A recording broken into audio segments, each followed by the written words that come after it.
കുംഭമേളയുടെ example പറഞ്ഞ പോലെ ഞാനും നിങ്ങളെ പോലെ കുംഭമേള എന്ന് പറഞ്ഞാൽ ഭയങ്കര സംഭവമാണ് എന്ന് വിചാരിച്ചിട്ടാണ് ഞാനും അങ്ങോട്ടേക്ക് പോകുന്നതും അല്ലെങ്കിൽ അത് കാണണം എന്ന് ആഗ്രഹിച്ചത്. എൻ്റെ എക്സ്പീരിയൻസിൽ കുംഭമേള എന്ന് പറയുന്നത് ഭയങ്കര സംഭവമല്ല. കുംഭമേള എന്ന് പറയുന്നത് ഭയങ്കര ആൾക്കൂട്ടമാണ്. ഒരു ഈ പറയുന്ന 40 കോടി 50 കോടി അല്ലെങ്കിൽ അവരെ വടവത നമ്പർ ഈസ് ആ നമ്പറിലുള്ള ആൾക്കൂട്ടം മാത്രമാണ് കുംഭമേള എന്നുള്ളത്. പക്ഷേ at the same time if you are A believer, നിങ്ങൾ വിശ്വസിക്കുന്ന ഒരാളാണെങ്കിൽ ചിലപ്പോൾ നിങ്ങൾക്ക് അവിടെ ചെയ്യാൻ എന്തെങ്കിലും ഉണ്ടാവും. അതായത് ഈ പറയുന്ന അമൃതസാൻ, ഗംഗയിൽ അമൃതുണ്ടാവുന്നു, നിങ്ങൾക്ക് കുളിക്കുന്നു എന്ന് പറയുന്ന ഒരു കാര്യം നിങ്ങൾക്ക് ചെയ്യാനുണ്ടാവും. അതല്ലാതെ അവിടെ പ്രത്യേകിച്ചൊന്നും ചെയ്യാനോ പറയാനോ കാണാനോ ഉണ്ട് എന്ന് എനിക്ക് തോന്നിയിട്ടില്ല. അപ്പോൾ ഞാൻ അവിടെ വന്ന് കാണുന്നത് ഈ ആൾക്കൂട്ടമാണ്. എനിക്ക് കുളിക്കേണ്ട, എനിക്ക് കുളിക്കാൻ താല്പര്യമില്ല. പ്രത്യേകിച്ച് അത്രയും വൃത്തികെട്ട വെള്ളമാണ് അതിൻ്റെ അകത്തുള്ളത്. കുളിച്ചിട്ടുണ്ടെങ്കിൽ ചൊറി വന്നിട്ട് തിരിച്ചു വരാൻ എനിക്ക് താല്പര്യമില്ല. അപ്പോൾ ഞാൻ കുളിക്കാൻ താല്പര്യമില്ല. അപ്പോൾ ഞാൻ ചുറ്റി നടന്ന് കാണുന്നത് ഒന്ന്, ഒരു ഭാഗത്ത് ഈ പറയുന്ന അഖാഡകളും അവിടുത്തെ സന്യാസിമാരും നാഗസന്യാസിമാരും അതിൻ്റെ ആൾക്കാരും, മറ്റൊരു ഭാഗത്ത് ഇവിടെ കുളിക്കാൻ വന്ന ജനങ്ങൾ, അവരുടെ ജീവിതം, അവർ നിൽക്കുന്ന രീതി, അവർ താമസിക്കുന്നത്, അവരും കൂടി കഴിഞ്ഞു കഴിഞ്ഞാൽ പിന്നെ ഒരു ഗ്രൂപ്പ് ഓഫ് ആൾക്കാരും കൂടിയുണ്ട്. കാരണം ഇവിടെ 10-40 കോടി ആൾക്കാർ ഇവിടെ വരും എന്ന് അറിഞ്ഞിട്ട് അവിടെ ജീവിക്കാൻ വേണ്ടി വരുന്ന ആൾക്കാരുണ്ട്. നമ്മളിപ്പോൾ തെയ്യപ്പറമ്പിലൊക്കെ കാണുന്ന പോലെ പൊരുവിറ്റ് നടക്കുന്ന ആൾക്കാർ, എന്താ പറയുക, അമ്പലപ്പറമ്പിൽ സർക്കസ് കളിക്കുന്ന ആൾക്കാർ, ചെറിയ ചെറിയ ചായക്കടകൾ നടത്തുന്ന ആൾക്കാർ, അങ്ങനെ അങ്ങനെ പലവിധം ആൾക്കാർ ഈ കുംഭമേളയിലുണ്ട്. അതായത് നമ്മളൊരു ആൾക്കൂട്ടം വരുമ്പോൾ പലതരത്തിലുള്ള ആൾക്കാർ ഉണ്ടാകുന്നത് പോലെ തന്നെ ഉള്ളതാണ് ഈ കുംഭമേളയിലും. അപ്പം എന്നെ അവിടെ അട്രാക്ട് ചെയ്തതെന്ന് പറയുന്നത് ഈ എന്താ പറയുക, വസ്ത്രം എടുക്കാതെ നടക്കുന്ന നാഗസന്യാസിമാരോ അല്ലെങ്കിൽ ഈ കുളിക്കാൻ വന്ന ആൾക്കാരോ ഒന്നും എന്നെ ഒരു രീതിയിലും അട്രാക്ട് ചെയ്തിട്ടില്ല. പകരം എന്നെ ചെയ്തിട്ടുള്ളത് അവിടെ ജീവിക്കാൻ വേണ്ടി കഷ്ടപ്പെടുന്ന ആൾക്കാരാണ് എന്നെ കൂടുതലും അട്രാക്ട് ചെയ്തത്. കാരണം അവരുടെ അടുത്തേക്ക് പോകാൻ ആൾക്കാർക്ക് മടിയാണ്. കാരണം ഒന്ന്, ഈ പറയുന്ന കുംഭമേളയിൽ ഇത്രയും ആൾക്കാരുള്ളതിൻ്റെ വൃത്തിൻ്റെ പ്രശ്നങ്ങളുണ്ട്, അവരെവിടെയാണ് കട വെച്ചിരിക്കുന്നതിൻ്റെ പ്രശ്നങ്ങളുണ്ട്, അവർ നിൽക്കുന്നതിൻ്റെ പ്രശ്നങ്ങളുണ്ട്, അവിടെ വരുന്ന വെള്ളത്തിൻ്റെ പ്രശ്നങ്ങൾ, അങ്ങനെ പലതും ഉണ്ട്. അപ്പം ഇത്രയും കഷ്ടപ്പെട്ട് പല സ്ഥലത്തുനിന്നും തിരിച്ചു വന്ന ആൾക്കാർ, പല സ്ഥലത്തുനിന്ന് ഓടി അവിടെ എത്തി ജീവിക്കാൻ വേണ്ടി കഷ്ടപ്പെടുന്ന ആൾക്കാർ അവിടെ ബുദ്ധിമുട്ടുന്നത്, എന്താ പറയുക, അട്രാക്ട് ചെയ്തു എന്നല്ല പറയാം, ഒരു രീതിയിൽ നമ്മളെ മൈൻഡിലേക്ക് ആദ്യം വരുന്നത് അതാണ്. കുംഭമേളേനെ എടുത്ത് പറയുകയാണെങ്കിൽ അവിടെ എന്തൊക്കെ സാഹചര്യങ്ങളുണ്ട് അല്ലെങ്കിൽ എന്തൊക്കെ സൗകര്യങ്ങൾ ഒരുക്കി എന്ന് പറഞ്ഞാലും അവിടെ വരുന്ന ആൾക്കാർക്ക് അല്ലെങ്കിൽ അവർ കണക്കൂട്ടിയ ആൾക്കാരിനെക്കാട്ടും എത്രയോ ആൾക്കാർ വരാൻ മാത്രമുള്ള PR വർക്കുകൾ അവരതിൻ്റെ പുറത്ത് ചെയ്തിട്ടുണ്ട്. അപ്പം അത്രയും ആൾക്കാർക്ക് വരുമ്പോൾ അക്കോമഡേറ്റ് ചെയ്യാനുള്ള ഒരു സാധനങ്ങളും അവിടെ ഇല്ല എന്നുള്ളതാണ് അവിടുത്തെ റിയാലിറ്റി. പക്ഷേ അറ്റ് ദ സെയിം ടൈം നിങ്ങളൊരു വിശ്വാസിയാണെങ്കിൽ നിങ്ങൾ അതിനെ നേരെ എതിർക്കും. എൻ്റെ അടുത്ത് ഒരു വീഡിയോ ഉണ്ട്, എനിക്ക് തോന്നുന്നു വഡോദരയെന്നോ മറ്റോ വന്ന ഒരു ഫാമിലിയാണ്.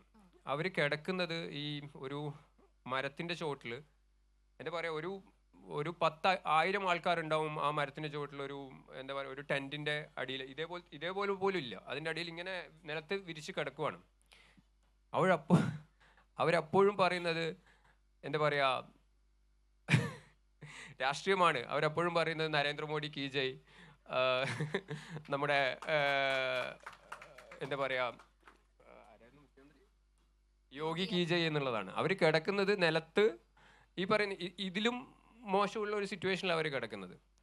അപ്പം ഞാൻ ചോദിച്ചു, നിങ്ങൾ ഇവിടെയല്ലേ കിടക്കുന്നത്, നിങ്ങൾ എന്തിനാണ് ഇങ്ങനെ പറയുന്നത്? അല്ല, ഇത് നമുക്ക് തന്നില്ലേ എന്നുള്ളതാണ് അവരുടെ ചോദ്യം.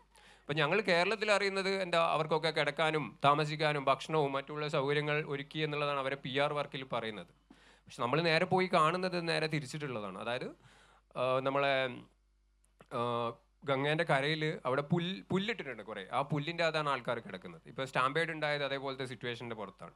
അപ്പോൾ അങ്ങനെയുള്ള കാര്യങ്ങളാണ് ഞാൻ അവിടെ കണ്ടതും എനിക്ക് എക്സ്പീരിയൻസ് ചെയ്യാൻ പറ്റിയതും ഞാൻ ഈ പറയുന്ന ചിത്രങ്ങളായി പകർത്തി. ഇതൊന്നും ഞാൻ മുന്നേ പ്ലാൻ ചെയ്ത് എനിക്ക് ഇങ്ങനത്തെ എടുക്കണം എന്ന് വിചാരിച്ച് ഞാൻ പോയതല്ല. ഞാൻ അവിടെ പോകുമ്പോൾ കാണുന്നത് അല്ലെങ്കിൽ എന്നെ അട്രാക്ട് ചെയ്യുന്നത് അല്ലെങ്കിൽ എനിക്ക് താല്പര്യം തോന്നുന്ന സാധനങ്ങൾ അതാണ്. ഇപ്പം ഞങ്ങൾ പോകുന്ന വഴിക്ക് തന്നെ UP ബോർഡർ എത്തുമ്പം ഒരു ചായക്കട ഉണ്ടായിരുന്നു. അപ്പോൾ ഈ ചായക്കടയിലും ആൾക്കാർ നിൽക്കുന്നുണ്ട്. അവരൊക്കെ പറയുന്നത്, ആ ചായക്കടയിലുള്ള ആൾക്കാരും ഏകദേശം സിറ്റുവേഷൻ ഇതാണ്. അയാൾക്ക് എന്താ പറയുക, ഒരു ഓല മേഞ്ഞതെന്ന് വേണമെങ്കിൽ പറയാം നമുക്ക്, അത്രയും ചെറുതാണ്. അയാൾക്ക് ചായ കുടിക്കാൻ ആൾക്കാരില്ല, 2-3 ആൾക്കാരേ ഉള്ളൂ. അവർക്ക് ഒരു മാസം 200-300 രൂപ കിട്ടിയാൽ കിട്ടി. അയാളും പറയുന്നത് എനിക്ക് ഇത് മോദി തന്നതാണ്, മോദി പണ്ട് ചായക്കാരക്കാരായിരുന്നു, ഞാനും ചായ വെച്ച് നാളെ പ്രധാനമന്ത്രിയാവും എന്നുള്ളത് അയാൾ പറയുന്നത്. അപ്പോൾ ഇതാണ് അങ്ങനെയാണ് സിറ്റുവേഷൻ. അപ്പം ഞാൻ അയാളുടെ ചിത്രവും എടുത്തിട്ടുണ്ട്. അത് വീഡിയോ ഒന്നുമില്ല എൻ്റെ കയ്യിൽ കാണിക്കാനോ തെളിവിനോ, ഞാൻ വെറുതെ പറയുന്നത്. എൻ്റെ സാക്ഷികളുണ്ട് ഇവിടെ, എൻ്റെ ഫ്രണ്ട്സ് ഇവിടെ ഇരിക്കുന്നുണ്ട്. അപ്പോൾ അങ്ങനെയാണ് അതിൻ്റെയൊക്കെ സിറ്റുവേഷൻ. ഇത് കാണുമ്പോൾ നമുക്ക് ചിത്രം പകർത്താൻ തോന്നുന്നു, കാരണം അത് അവരെ ലൈഫാണ്. നമ്മളടുത്ത് അവരൊരു കഥ പറയുമ്പോൾ നമുക്കറിയാം ഇതല്ല അവരെ റിയാലിറ്റി, അല്ലെങ്കിൽ ഇത് ശരിക്ക് സത്യങ്ങൾ പറയുന്ന ആൾക്കാർ അല്ലെങ്കിൽ അവരുടെ ജീവിതം തന്നെ പറയുന്ന ആൾക്കാരുണ്ട്. എൻ്റെ ഇൻസ്റ്റാഗ്രാമിൽ കണ്ടിട്ടുണ്ടെങ്കിൽ ഒരു അമ്മമ്മയുടെ ഒരു വീഡിയോ ഉണ്ട്. അവർ വന്നിരിക്കുന്നത് വിശ്വാസത്തിൻ്റെ പുറത്ത് അവർ വന്നത്. അവരെ മോള് അവർക്ക് തന്നെ അമ്മമ്മക്ക് ഏകദേശം എനിക്ക് തോന്നുന്നു 80+ ഏജ് ഉണ്ടാവും. മകൾക്കൊരു 60+ ഏജ് ഉണ്ടാവും. അമ്മയുടെ വിശ്വാസത്തെ കാത്തു സൂക്ഷിക്കാൻ വേണ്ടി മകള് അമ്മയും കൂട്ടി വന്നതാണ്. അങ്ങനെയുള്ള ആൾക്കാരും അവിടെ വരുന്നുണ്ട്. അവരും പറയുന്നത് ഞങ്ങൾ കുറേ നാൾ നടന്നു കഷ്ടപ്പെട്ടു അങ്ങനെ വന്നതാണ്. ഏകദേശം 20 കിലോമീറ്റർ റോഡ് ബ്ലോക്ക് ചെയ്തിട്ടാണ് വരുന്നത്. അപ്പോൾ അത്രയൊക്കെ നടക്കേണ്ടി വന്നു. അവരങ്ങനെ കഷ്ടപ്പെട്ടിട്ട് വരുന്ന ആൾക്കാരും അവിടെയുണ്ട്. അപ്പോൾ അതൊക്കെ കാണുമ്പോൾ ഞങ്ങൾക്ക് തോന്നും എനിക്കിതൊന്ന് പകർത്തി വെക്കണം. മേ ബി ചിലപ്പോൾ ഞാൻ ഈ യാത്ര ചെയ്യുന്നതിൻ്റെ ഭാഗമായിട്ട് തന്നെ പല കാര്യങ്ങളും മറന്നു പോകും. പക്ഷേ ഈ ഫോട്ടോ കാണുമ്പോൾ എനിക്ക് ഓർമ്മ വരും, ഇവരെ ഞാൻ കണ്ടിട്ടുണ്ടായിരുന്നു, ഇവരെ ലൈഫ് ഇങ്ങനെയായിരുന്നു, ഇവരെൻ്റെ അടുത്ത് ഇങ്ങനെ സംസാരിച്ചിട്ടുണ്ടായിരുന്നു. അതിൻ്റെ ഭാഗമായിട്ട് പകർത്തുന്നതാണ് പല ചിത്രങ്ങളും. അതിനൊന്നും ഒരു പ്രീ പ്ലാൻഡ് ആയിട്ടുള്ള ഒരു സാധനങ്ങളും ഞാൻ ചെയ്യാറില്ല.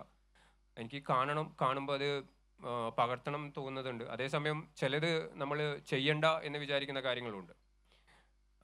അതായത് ചില ലൈഫ് കാണുമ്പോൾ നമുക്കത് എടുത്തു വെക്കണം എന്ന് മനസ്സ് പറയുമെങ്കിലും അതെടുത്താൽ ഭയങ്കര മോശമായി പോവും, അല്ലെങ്കിൽ അത് കാണിക്കാൻ പാടില്ല എന്നുള്ളത് തോന്നുകൊണ്ട് എടുക്കാത്തതുണ്ട്. അങ്ങനെ എൻ്റെ അടുത്തുള്ള ചിത്രങ്ങളൊന്നും ഞാൻ പ്രീ പ്ലാൻഡ് ആയിട്ട് ചെയ്യുന്നതല്ല. എനിക്ക് അവരെ എൻ്റെ കൂടെ നിർത്തണം എന്ന് തോന്നുമ്പോൾ അത് എടുത്തു വെക്കുന്നു എന്നുള്ളത് മാത്രമേ ഉള്ളൂ.